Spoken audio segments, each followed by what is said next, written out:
Selamat malam kawan-kawan pecinta cerita seram.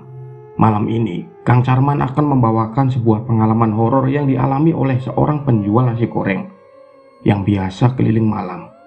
Cerita diambil dari akun Twitternya @hororpsikologis yang berjudul asli, Penjual Nasi Goreng. Seperti apakah kisahnya? Mari kita dengarkan sama-sama. Oh iya, kalian jangan pernah dengarkan cerita ini sendirian, karena terkadang mereka tidak hanya hadir di dalam cerita.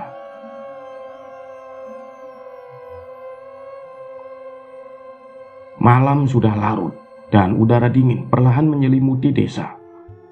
Pak Ijo, seorang penjual nasi goreng yang setia pada profesinya, memulai rutinitas malamnya.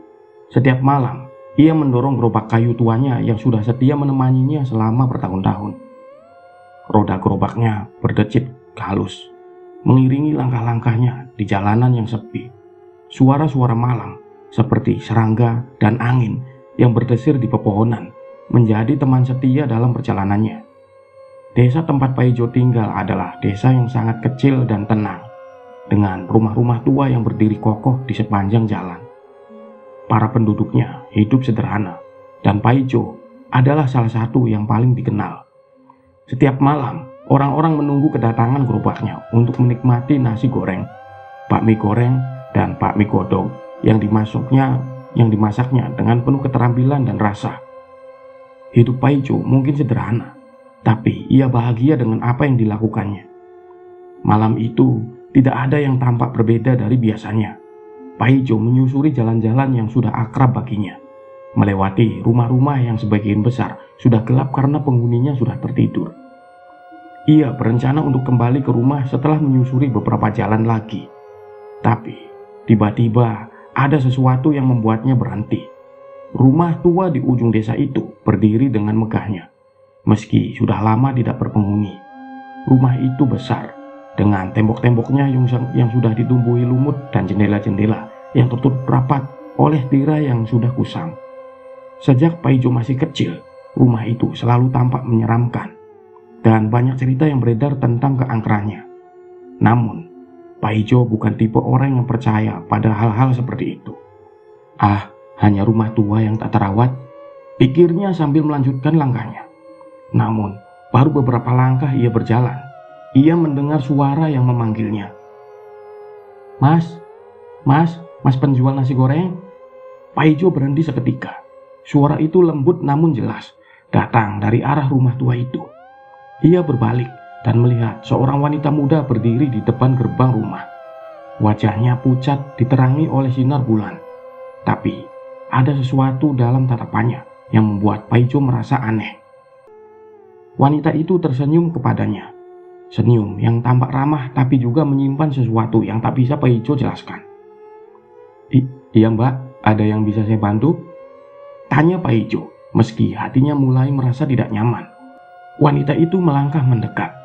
Gaun putih panjangnya mengibas halus di angin malam. "Bisa tolong buatkan nasi goreng 30 porsi mas? Di dalam rumah sedang ada pesta ulang tahun. Kami butuh makanan untuk tamu-tamu yang datang." Pak Ijo mengeritkan kening, menatap rumah tua itu. Dari luar, tidak tampak ada tanda-tanda yang kehidupan. Rumah itu tetap gelap, seperti biasanya. Tapi, wanita ini, dia tampak begitu yakin dengan ucapannya. "Pesta ulang tahun di rumah ini, mbak?" Pak Ijo bertanya dengan ragu. Wanita itu tertawa kecil. Suaranya terdengar ringan namun menyisakan gema yang aneh di telinga Pak Ijo. "Iya, keluarga saya semua sudah berkumpul. Saya baru saja berulang tahun yang ke-25. Ini perayaan kecil saja mas. Jangan khawatir, nanti saya bayar semuanya." Pak Ijo terdiam, merasa ada sesuatu yang ganjil. Tapi tawaran wanita itu terdengar masuk akal. Dan ia berpikir, mungkin ada orang-orang yang baru pindah ke rumah tua itu tanpa sepengetahuannya. Lagi pula, bayaran yang dijanjikan cukup besar, dan Pak Ijo merasa enggan untuk menolak rezeki yang datang. Baik mbak, saya buatkan sekarang. Mbak tunggu sebentar ya," kata Pak Ijo akhirnya. Meski hatinya masih diliputi keraguan, ia mulai memasak di gerobaknya. menyiapkan nasi goreng dengan jumlah besar 30 porsi. Tangan Paijo bergerak lincah di atas wajan yang besar, mencampur bumbu-bumbu dengan nasi yang sudah siap. Asap mengepul, membawa aroma harum yang menggoda selera, memenuhi udara malam yang dingin. Sambil memasak, Paijo sesekali melirik wanita muda itu yang berdiri tidak jauh darinya. Wanita itu tampak tenang, dengan senyum tipis yang terus menghiasi wajahnya. Tapi, semakin lama Paijo memandangnya, semakin ia merasa bahwa ada sesuatu yang tidak benar. Namun, Paijo menepis pikirannya dan fokus pada pekerjaannya. Tidak butuh waktu lama baginya untuk menyelesaikan pesanan pertama. Ia menyusun makanan yang sudah jadi di atas piring-piring dan menyerahkan kepada wanita itu. "Ini Mbak, sudah jadi. Mau diantar langsung ke dalam?" tanya Paijo dengan sopan. Wanita itu tersenyum lebih lebar. "Iya Mas, ayo saya antar ke dalam." Paijo mengangguk dan mengikuti wanita itu masuk ke dalam rumah. Pintu besar rumah tua itu terbuka dengan suara berderit yang membuat bulu kuduk Paijo berdiri. Namun, seketika pintu itu sepenuhnya terbuka, Paijo melihat ke dalam dengan perasaan campur aduk antara penasaran dan takut. Ruangan di dalam rumah tua itu jauh dari apa yang Paijo bayangkan. Sebelumnya ia berpikir kalau rumah tua itu kosong dan tidak terawat. Namun yang dilihatnya sekarang sangat berbeda. Ruang tamu yang luas itu dipenuhi dengan perabotan antik yang tertata rapi. Meja-meja besar dihiasi dengan taplak berenda, dan lilin-lilin kecil yang menyala di berbagai sudut, memberikan suasana hangat yang hampir menenangkan. Paijo melangkah masuk dengan hati-hati, sementara wanita muda itu berjalan mendahuluinya. Di tengah ruangan, Paijo melihat beberapa orang sedang duduk mengelilingi meja besar yang dipenuhi makanan. Mereka tertawa dan berbicara, seolah-olah sedang menikmati pesta yang meriah. Paijo bisa merasakan suasana gembira yang mengisi ruangan itu. Tapi, ada sesuatu yang terasa aneh. Sesuatu yang tidak bisa ia jelaskan. "Mas, letakkan saja di meja sana," kata wanita itu sambil menunjuk ke sebuah meja makan yang lebih kecil di sisi ruangan. Paijo berjalan mendekat dan meletakkan piring-piring itu dengan hati-hati di atas meja. Ia mencuri pandang ke arah tamu-tamu yang duduk di sekitar meja utama. Wajah mereka tampak bahagia, tapi ada sesuatu yang tidak biasa dengan cara mereka bergerak. Seolah-olah mereka bergerak terlalu pelan, hampir seperti dalam gerakan lambat. Mata mereka juga tampak kosong, meskipun mereka tertawa dan berbicara dengan riang. Sebuah suara tawa tiba-tiba meledak dari salah satu tamu, membuat Paijo tersentak. Ia menoleh dan melihat seorang pria tua yang tertawa terbahak-bahak sambil memegang gelas di tangannya. Tapi tawa itu terdengar aneh, seperti dipaksakan, dan tidak ada yang bergabung dalam tawanya. Suara itu menghilang secepat ia datang, meninggalkan keheningan yang mencekam. Paijo merasa semakin tidak nyaman. Tapi sebelum ia bisa berpikir lebih jauh, wanita muda itu sudah berada di sampingnya lagi. "Terima kasih Mas," ucapnya dengan nada yang hampir terdengar seperti bisikan. "Mas, bisa kembali ke gerobak dan menyiapkan pesanan berikutnya ya." Paijo mengangguk cepat dan melangkah keluar dari rumah. Saat ia melewati pintu, perasaan dingin menyusup ke tulang-tulangnya, membuatnya menggigil meski malam tidak terlalu dingin. Ketika ia kembali ke gerobaknya, ia mencoba menenangkan dirinya. "Mungkin aku hanya terlalu capek," gumamnya, mencoba menepis kegelisahan yang semakin membesar di hatinya. "Ini hanya pesta biasa, hanya sedikit aneh saja." Namun, perasaan itu tetap ada, menempel seperti bayangan yang enggan pergi. Paijo tidak bisa menghilangkan pikiran tentang tamu-tamu di dalam rumah itu, tentang bagaimana mereka terlihat terlalu pucat dan bagaimana tawa mereka terdengar begitu salah. Namun, Paijo tetap menjalankan tugasnya. Ia kembali memasak, kali ini dengan sedikit lebih cepat. Ia berharap bisa segera menyelesaikan pekerjaannya dan meninggalkan tempat itu. Wanita muda itu kembali berdiri di dekatnya, tapi kali ini ia tampak lebih serius. Tidak ada senyum di wajahnya, hanya tatapan kosong yang hampir menyeramkan. "Semua tamu saya suka masakan Mas Paijo," katanya dengan suara datar. "Mereka ingin lebih banyak lagi." Paijo mencoba tersenyum, meski dalam hatinya ia semakin cemas. Baik mbak, saya buatkan lagi ya." Paijo memasak dengan segenap kemampuannya, namun kali ini tangannya sedikit gemetar. Bayangan wajah-wajah pucat itu terus terbayang di benaknya, membuatnya merasa semakin tidak nyaman. Ketika ia selesai, ia melihat wanita itu sudah menunggu dengan tatapan yang sulit dijelaskan. "Mas, kali ini Mas harus mengantarnya lagi ke dalam," kata wanita itu tanpa ekspresi. Paijo mengangguk pelan, tidak punya pilihan lain. Ia mengangkat piring-piring yang penuh dengan nasi goreng, lalu berjalan kembali ke rumah tua itu. Namun kali ini, setiap langkah yang diambil terasa semakin berat, seolah-olah kakinya enggan untuk melangkah. Begitu Paijo memasuki rumah tua itu lagi, ia langsung merasakan perubahan yang drastis. Ruangan yang tadi terasa hangat dan penuh dengan kehidupan, sekarang terasa dingin dan hampa. Paijo terhenti di ambang pintu. Matanya terbuka lebar saat melihat pemandangan yang mengerikan di depannya.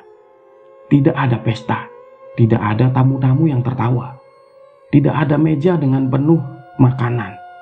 Ruangan itu kosong, hanya ada bayangan gelap yang menutupi setiap sudutnya.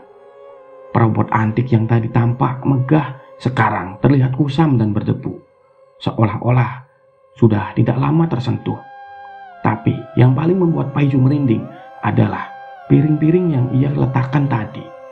Mereka berserakan di lantai. Nasi goreng yang tadi dia buat dengan susah payah kini berceceran di mana-mana. Sisa-sisa makanan itu tampak seperti telah dilahap dengan rakus, meninggalkan kekacauan yang mengerikan. "Ya Tuhan, apa yang terjadi di sini?" bisik Paijo. Suaranya bergetar karena ketakutan. Ia berbalik mencari wanita muda itu, tapi dia sudah tidak ada di sana. Pintu yang tadi terbuka lebar sekarang tertutup rapat, dan Paijo merasa terjebak dalam kegelapan yang dingin. Perasaan panik mulai merayapi dirinya, membuatnya merasa seperti seekor tikus yang terperangkap. "Mas Paijo," suara itu datang dari arah dalam rumah. Suara yang sudah sangat dikenal Paijo. Itu adalah suara wanita muda tadi, tapi kali ini terdengar lebih dalam, lebih menyeramkan. Paijo menoleh dan melihat wanita itu berdiri di ujung ruangan. Wajahnya yang tadi tampak cantik dan lembut, sekarang berubah menjadi pucat, hampir seperti mayat. "Tolong bantu kami, Mas Paijo." Suaranya terdengar seperti jeritan yang terdedam, penuh dengan rasa putus asa. Paijo mundur, rasa takut yang luar biasa menguasainya. Apa yang terjadi di sini? Siapa kalian sebenarnya?" Wanita itu melangkah maju, setiap gerakannya seperti bayangan yang mengapung. "Kami semua terjebak di sini, di rumah ini. Pesta ulang tahunnya yang tidak pernah berakhir." Paijo merasa seperti tercekik oleh rasa takut yang semakin menjerat. Ia ingin lari, tapi kakinya terasa berat seperti tertanam di lantai. "Aku harus pergi. Aku harus keluar dari sini." Ia berbalik dan berlari menuju pintu. Tapi saat tangannya menyentuh gagang pintu, ia merasa ada sesuatu yang menariknya ke belakang. Ia menoleh dan melihat wanita itu berdiri di belakangnya dengan tatapan yang penuh dengan kebencian dan kesedihan. "Kau tidak bisa pergi, Mas Paijo," kata wanita itu dengan suara yang hampir tidak terdengar. "Tidak ada yang bisa keluar dari sini. Tidak ada yang bisa meninggalkan pesta ini." Paijo meronta, mencoba melepaskan diri, tapi cengkraman yang tidak terlihat itu terlalu kuat. Ia merasa seperti tercekik dengan rasa dingin yang merasuk ke dalam tulangnya. Namun, dengan sisa-sisa kekuatan yang ia miliki, ia berhasil membuka pintu dan menerobos keluar. Ia berlari sekuat tenaga, tidak peduli pada apapun selain keinginannya untuk keluar dari rumah itu. Ia bisa mendengar suara langkah-langkah yang mengikutinya, suara napas yang terdengar seperti erangan dari kegelapan. Paijo terus berlari tanpa henti, keluar dari rumah itu dan kembali ke jalanan desa yang sepi. Napasnya tersenggal-senggal dan dadanya terasa sakit karena ketakutan dan kelelahan. Ia tidak berani menoleh ke belakang, takut ada apa yang dilihatnya akan lebih menakutkan daripada yang sudah ia alami. Namun, begitu ia mencapai gerobaknya, ia mendapati bahwa rodanya terjebak dalam lumpur yang tiba-tiba muncul entah dari mana. Paijo panik, mencoba menarik gerobaknya keluar, tapi usahanya sia-sia. Roda itu terjebak terlalu dalam, seolah-olah ada sesuatu yang menahannya di bawah tanah. Demi Tuhan, aku harus pergi dari sini, teriaknya, tapi tidak ada yang mendengar. Desa itu begitu sunyi, seolah-olah semua penghuninya sudah lama pergi. Dengan ketakutan yang semakin memuncak, Paijo akhirnya memutuskan untuk meninggalkan gerobaknya dan lari tanpa menoleh lagi. Ia berlari melintasi jalanan-jalanan desa yang gelap, berharap menemukan pertolongan atau setidaknya tempat aman untuk bersembunyi. Tapi semakin jauh ia berlari, semakin ia merasa bahwa kegelapan di belakangnya terus mengejar. Setiap bayangan tampak mengancam. Setiap suara di malam hari terdengar seperti bisikan dari makhluk yang tidak ia lihat. Paijo merasa seolah-olah ia sedang dikejar oleh sesuatu yang tidak akan pernah berhenti sampai ia tertangkap. Akhirnya, Paijo sampai di batas desa, di mana hutan angker mulai terbentang. Ia terhenti di tepi hutan, di mana kegelapan tampak lebih pekat dan penuh dengan bahaya yang tidak terlihat. Paijo tahu bahwa jika ia masuk ke dalam hutan, ia mungkin tidak akan pernah kembali. Namun, suara-suara yang mendekati ke arah desa membuatnya tidak punya pilihan lain. Ia tidak mungkin berbalik arah. Dengan perasaan takut yang begitu mendalam, Paijo memutuskan untuk masuk ke dalam hutan, berharap bisa bersembunyi dari apapun yang mengejarnya. Ia berlari melalui jalan setapak yang sempit di dalam hutan, di antara pepohonan yang menjulang tinggi dan ranting-ranting yang tampak seperti cakar. Setiap langkah terasa seperti ia sedang menjauh dari kenyataan dan semakin dalam ke dalam mimpi buruk yang tidak pernah berakhir. Paijo tidak tahu berapa lama ia sudah berlari, tapi ketika akhirnya ia berhenti, ia menyadari bahwa ia sudah sangat jauh dari desa. Hutan di sekelilingnya begitu gelap, dan hanya suara-suara malam yang menemaninya. Paijo jatuh terduduk di atas tanah yang dingin. Tubuhnya gemetar karena kelelahan dan ketakutan. Apa yang terjadi kepadaku? Gumamnya pelan, mencoba memahami apa yang baru saja dialaminya. Namun tidak ada jawaban, hanya ada keheningan dan kegelapan yang tampaknya semakin mendekat, seperti bayangan yang akan segera menelannya. Pagi tiba dengan lambat, dan ketika matahari akhirnya muncul di atas cakrawala, sinarnya menyinari desa yang sekarang tampak tenang dan damai. Tidak ada yang tahu apa yang terjadi malam sebelumnya. Tidak ada yang mendengar teriakan Paijo atau melihat pelariannya yang putus asa. Ketika warga desa bangun, mereka mendapati gerobak nasi goreng Paijo tergeletak di pinggir jalan, dengan semua barang yang masih ada di dalamnya. Tapi Paijo sendiri tidak pernah ditemukan lagi. Rumor tentang pesta di rumah tua menyebar dengan cepat, menjadi cerita yang diceritakan dari mulut ke mulut.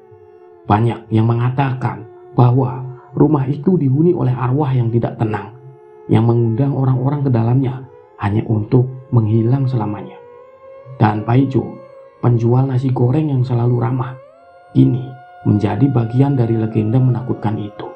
Sebuah peringatan bagi mereka yang berani mendekati rumah tua yang angker di ujung desa.